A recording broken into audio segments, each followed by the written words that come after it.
আজকে রান্না করছি পটল মালাইকারি। এই পটলগুলোকে ভেজে তুলে রেখে দিচ্ছি।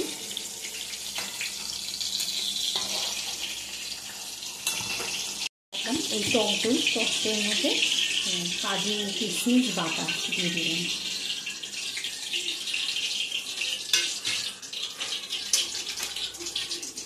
দিলাম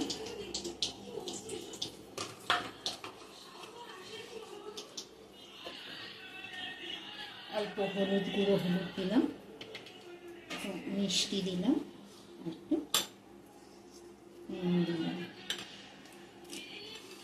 একটু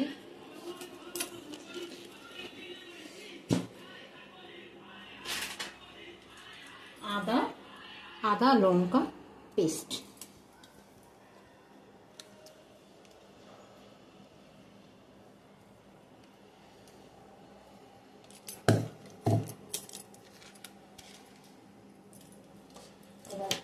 গোটা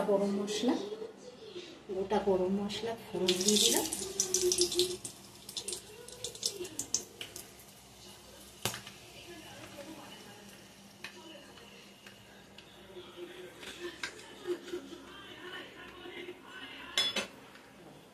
এর মধ্যে ঢেলে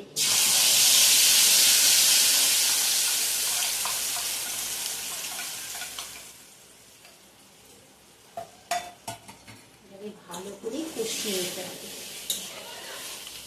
মালাইটা ডাবের মালাইটা দিয়ে দিলে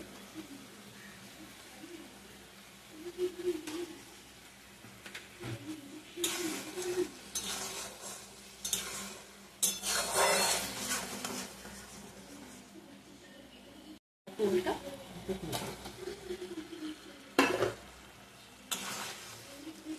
এটাকে ফুটে উঠতে দিতে হবে। আমাদের অল্প গোলমরিচ গুঁড়ো ছড়িয়ে নামিয়ে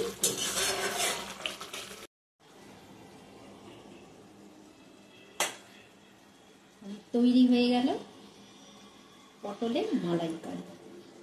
এই ভিডিওটা যদি ভালো লাগে লাইক শেয়ার করে সাবস্ক্রাইব করে কমেন্ট করবে। Thank you. আপনারা এটা রান্না করে খাবেন, ভালো লাগবে।